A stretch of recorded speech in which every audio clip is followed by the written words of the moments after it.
Topic of the discussion is data segmentation.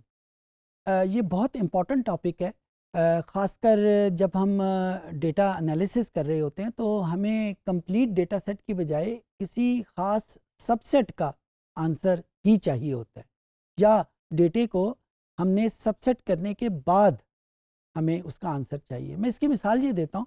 Let's say मेरे पास sales का data मौजूद है और मैं ये देखना चाहता हूँ कि उसमें सेल्स पर्सन में मेल भी हैं, फीमेल भी हैं। तो मैं अपनी क्यूरियोसिटी के लिए देखना चाहता हूँ कि क्या मेल का सेल ज़्यादा है या फीमेल की सेल ज़्यादा है। तो यहाँ पे मुझे जो एनालिसिस करना है वो करना तो सेल पे है, लेकिन सेगमेंटेशन करने के बाद, सबसेटिंग करने के बाद। तो ये दो वर्ड बहुत ज़्यादा यहाँ पे यूज़ हो रहे हैं। एक को डेटा सेगमेंटेशन कहते हैं और एक को डेटा सबसेटिंग कहते हैं। ये जो सबसेट का वर्ड है ये स्टैटिस्टिकल वर्ड है, ये मैथमेटिकल वर्ड है, मैथमेटिक्स और स्टैटिस्टिक्स की डोमेन में ये ज़्यादा यूज़ होता है। सेगमेंटेशन का वर्ड बिजनेस का वर्ड है, बिजनेस की डोमेन में ज़्यादा यूज़ होता है। जिस तरह मार्केटिंग में मार्केट को सेगमेंट करते हैं मुख्तलिफ उनके करैक्टरिस्टिक के, मुख्तलिफ उनके डेमोग्राफिक्स के हवाले से। तो लेट्स सी हम SPSS में ये इम्पॉर्टेंट एक्टिविटी कैसे करते हैं। हम एक हाइपोथेटिकल का क्वेश्चन पहले से जहन में ले आते हैं। ये मेरे पास जो फाइल इस वक्त आपको नज़र आ रही है स्क्रीन के ऊपर, ये वही फाइल है कस्टमर DBase की, जिसको मैं हर अपने एनालिसिस में यूज़ कर रहा हूँ फॉर रेडी रेफरेंस। इसमें 133 कॉलम्स हैं और 5000 इसमें रिस्पोंडेंट है।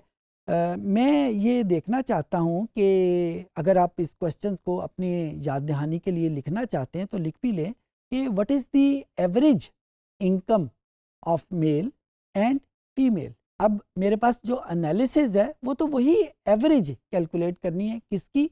इनकम की।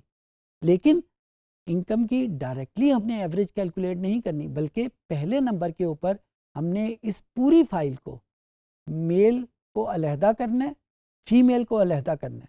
फिर जब अलहदा हो गए फिर उसके बाद मेल के ऊपर अलहदा से कैलकुलेशन करनी है, फीमेल के ऊपर अलहदा से कैलकुलेशन करनी है। ये हमारा यहाँ पे पॉइंट ऑफ व्यू है। सो एक तरीका तो बहुत आसान है ना, जो एक्सेल में लोग अक्सर करते हैं कि कट एंड पेस्ट, यानी मेल के डेटे को पहले सॉर्ट किया, उसको कॉपी करके किसी और फाइल बना ली, फीमेल के डेटे को कॉपी करके कोई और फाइल बना ली और अलहदा अलहदा से एनालिसिस कर दिया। ये तरीका एक्सेल में बड़ा पॉपुलर है, लोग करते हैं इसको।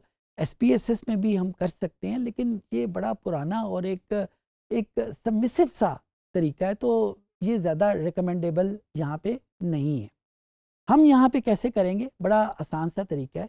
जो जहन में रखने की चीज़ें हैं कि हमारे एनालिसिस का मेन वेरिएबल कौन सा है। हमने एवरेज कैलकुलेट करनी है, इनकम की एवरेज कैलकुलेट करनी है। सो मेन वेरिएबल इनकम हो गया, ओके। दूसरा वेरिएबल, हमने डेटा की सेगमेंटेशन, हमने डेटा की सबसेटिंग किस वेरिएबल के रेफरेंस से करनी है। यहाँ पे डेटा की सेगमेंटेशन हमने जेंडर के रेफरेंस से करनी है। हमने ये देखना है कि मेल का डेटा इनकम ज़्यादा है या फीमेल की इनकम ज़्यादा है। तो हमने डेटा की सेगमेंटेशन जो है वो जेंडर के रेफरेंस से करनी है। तो दो वेरिएबल इकट्ठे काम कर रहे हैं।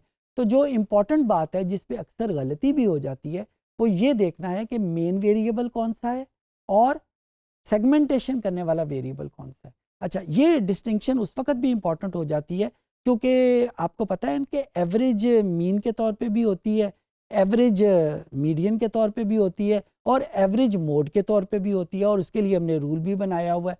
वो रूल किस वेरिएबल के रेफरेंस से अप्लाई करना है? वो इनकम के रेफरेंस से अप्लाई करना है। क्यों? क्योंकि income is the main variable. So यहाँ पे मेन वेरिएबल की और सेगमेंटिंग वेरिएबल की डिस्टिंक्शन करना बहुत इंपॉर्टेंट है।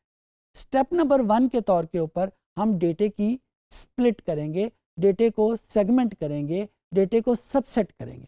यहाँ पे मैंने 3 वर्ड बोले हैं, स्प्लिट, सेगमेंट, सबसेट। आम जिंदगी में इन तीनों का एक ही मतलब है, स्प्लिट कर लें, सेगमेंट कर लें या सबसेट कर लें। SPSS में ये जो पहला वर्ड मैंने बोला है स्प्लिट, सिर्फ यही यूज़ होता है बाकी दोनों के रेफरेंस से। सो कहाँ पे ये है, डेटा में हम क्लिक करेंगे और डेटे को क्लिक करने के बाद बिल्कुल एंड के ऊपर आपको ये स्प्लिट फाइल के नाम का एक वर्ड नज़र आ जाएगा। इस स्प्लिट फाइल को क्लिक किया, एक और मेन्यू आपके सामने ओपन होगा। इस मेन्यू में हमने देखा analyse all cases, analyse after group making groups यानी कंपैरिजन ऑफ द ग्रुप्स, और ऑर्गेनाइजिंग आउटपुट बाय ग्रुप्स। तो यहाँ पे हम कंपेयर ग्रुप्स या ऑर्गेनाइज आउटपुट बाय ग्रुप्स करना चाहेंगे। इन दोनों आउटपुट में कोई ख़ास फ़र्क नहीं होता। मैं आपको सजेस्ट करूँगा, मैं इसमें से सिर्फ कंपेयर ग्रुप को क्लिक करके आपके सामने कर रहा हूँ। आप अपने फ़ारग वक्त में ये जो थर्ड ऑप्शन है इसको भी करके देखिएगा और आप देखेंगे कि इसकी आउटपुट में और जो सेकंड वाली ऑप्शन है उसकी आउटपुट में कोई ख़ास फ़र्क आपको नज़र नहीं आएगा। बहरहाल ये काम मैं आपके ऊपर छोड़ रहा हूँ। सेकंड पे क्लिक किया और जो ही मैंने सेकंड को क्लिक किया, अगर आपने गौर से देखा हो तो ये वाली विंडो ग्रुप बेस्ड ऑन, ये वाली विंडो जो पहले हाईलाइटेड नहीं थी अब हाईलाइट हो गई है। और ये हमें पूछ रही है कि वो जो दो वेरिएबल हमने सिलेक्ट किए थे, एक मेन वेरिएबल और एक सेगमेंट वाला वेरिएबल, वो सेगमेंट वाला वेरिएबल कौन सा है? तो सेगमेंट वाला वेरिएबल ने यहाँ पे जेंडर को रखा हुआ है। ये जेंडर के वेरिएबल को यहाँ पे हमने क्लिक कर दिया। तो अब हमारे पास हमने SPSS को बता दिया कि आपने जो एनालिसिस करना है वो कंप्लीट डेटे के ऊपर नहीं करना, बल्कि हमने ग्रुप बनाने हैं। और ग्रुप किस बेस पे बनाने हैं? उस वेरिएबल की बेस पे जिसका नाम यहाँ पे नीचे लिखा हुआ है। और इसको ओके का बटन प्रेस कर दिया। अब ओके का बटन प्रेस किया, अब यहाँ पे लिखा हुआ तो आ गया, लेकिन हमें कहीं पे नज़र नहीं आया कि डेटा की ग्रुपिंग हुई है या नहीं हुई। ये डेटा भी बिल्कुल उसी तरीके से हमें नज़र आ रहा है। तो अगर आप गौर से देखें तो आपको राइट बॉटम के ऊपर कुछ लफ्ज़ लिखा हुआ नज़र आएगा, स्प्लिट बाय जेंडर। सो SPSS ने हमें प्रॉम्प्ट किया है कि ये डेटे की स्प्लिटिंग और तो आपको कहीं से नज़र नहीं आ रही, लेकिन अगर आप राइट बॉटम के ऊपर आप देखेंगे तो आपको यहाँ पे लिखा हुआ नज़र आ जाएगा कि स्प्लिट बाय जेंडर। तो स्प्लिट बाय जेंडर हो गया। अब हमने डिस्क्रिप्टिव में जाके उसकी फ्रीक्वेंसी फाइंड आउट करनी है, किस वेरिएबल की, इनकम के वेरिएबल की हमने मीन फाइंड आउट करना है। और एवरेज है तो हम इनकम क्योंकि क्वांटिटेटिव वेरिएबल है तो it may be mean, it may be median, but it can not be mode. और ये मीन और मीडियन के दरमियान में जो डिस्टिंक्शन है वो स्क्यूनेस की बेस पे होती है। तो हमने स्क्यूनेस को भी क्लिक कर दिया, ओके का बटन प्रेस किया। ये जो फ्रीक्वेंसी टेबल है ये हमने ऑफ कर दिया, ओके का बटन प्रेस किया। तो अब ये देखें ये टेबल हमारे सामने आ गया। इसमें आंसर्स हमारे सामने आ रहे हैं, लेकिन मेल के आंसर्स अलग है और फीमेल के आंसर्स अलग हैं। मेल का मीन अलहदा से कैलकुलेट किया हुआ है, मीडियन अलहदा से कैलकुलेट किया हुआ है, मोड और स्क्यूनेस वगैरह अलहदा से कैलकुलेट हुई है। And the same is true with the female. तो अगर आप गौर से देखें तो ये तीनों चीज़ें हमारे पास मौजूद हैं। अब हमने फैसला करना है वही रूल यूज़ करते हुए कि should we use mean, should we use median. और हमने रूल क्या बनाया हुआ है कि अगर स्क्यूनेस की वैल्यू -1 और +1 के दरमियान में है तो हम मीन यूज़ करेंगे, और अगर ये -1 और +1 से अबव है तो फिर हम मीडियन यूज़ करेंगे। मीन के मेल के केस में आप ये स्क्यूनेस की वैल्यू देखें 6.342, तो ये तो -1 या +1 से तो बहुत ही ज़्यादा है। तो इस वजह से मीन के यूज़ करने का तो सवाल ही पैदा नहीं होता। हाँ, यूज़ किसको करेंगे? हम मीडियन को यूज़ करेंगे। तो मीडियन की वैल्यू 38.00 ये उसकी वैल्यू है। फीमेल के केस में स्क्यूनेस क्या है? 2.897, ये भी -1 और +1 से ज़्यादा है। पॉसिबल हो सकता था कि ये -1 और +1 के दरमियान में आ जाती, और उस केस में हम क्या करते, मेल के केस में मीडियन यूज़ कर रहे हैं, फीमेल के केस में हम मीन यूज़ कर रहे होते। लेकिन अब क्योंकि स्क्यूनेस दोनों ही की बियॉन्ड -1 +1 की रेंज है, तो हम दोनों के केस में मीडियन यूज़ करेंगे। और average of male is 38, average of female is 38, exactly बराबर है।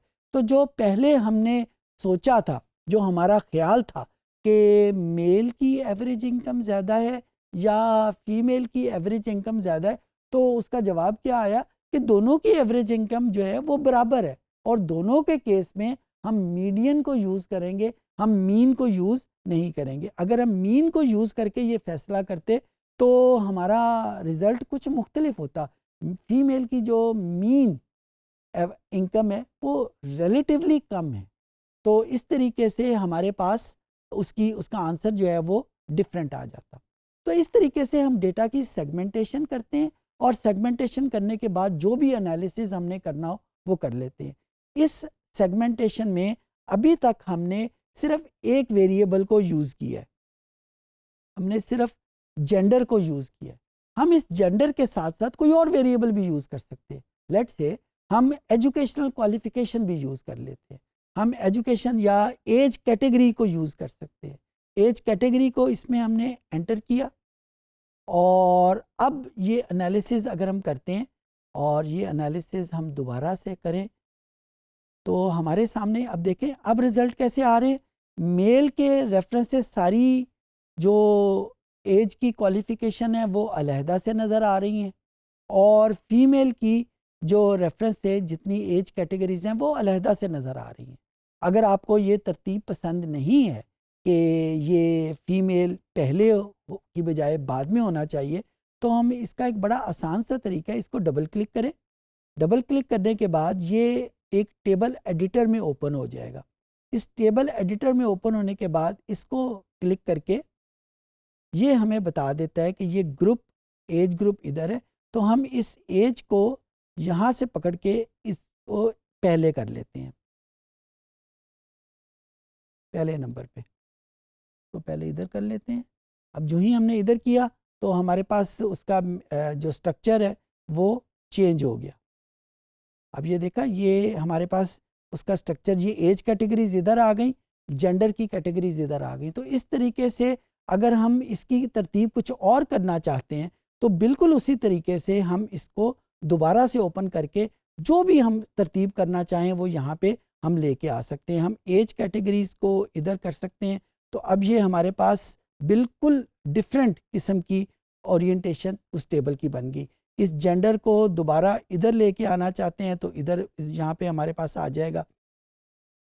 यानी जो भी हम तरतीब करना चाहें वो यहाँ पे हम उस टेबल को कर सकते हैं, यानी टेबल के एडिटर में ओपन करके अपनी मर्जी के मुताबिक इस टेबल को क्लिक कर सकते हैं। अब ये देखें, SPSS ने हमें इस टेबल का आंसर किसी और फॉर्म में दिया था और हमने अपनी मर्जी के खातर अब इसको कस्टमाइज कर लिया। I hope I could make my self